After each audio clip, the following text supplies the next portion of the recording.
kwenye uchaguzi ama tudai mabadiliko ya tume huru ya uchaguzi. Sasa Waislamu sikilizeni, zitaanza kampeni kupita misikitini. Nawaambia mimi najua game zinavyochezwa nchi. Waambieni hivi, kwani wale Chadema wana shida na msikiti? Sisi tuna shida na msikiti? Wewe Boni una shida na msikiti? Wewe Manyilo una shida na msikiti? Sisi tuna shida na Chama cha Mapinduzi. Kazi ya maaskofu na mashehe ni kusema ukweli, hata kama ukweli unawaua. Mimi nimekuwa mbunge miaka 10. Miaka 10 nimekuwa mbunge. Miaka 10.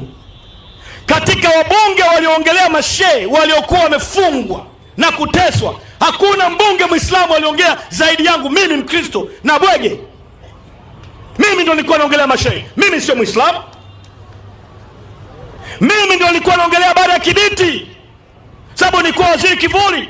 Mimi nilitishiwa kuuawa na kupewa treason, nikakimbilia ubalozi wa EU kwa sababu napigania Waislamu. Yuko wapi kijana wenu mmoja wa Kiislamu hata leo anayesimama bungeni kutetea mashehe waliobaki magereza? Hakuna. Uislamu ni haki, sio unafiki.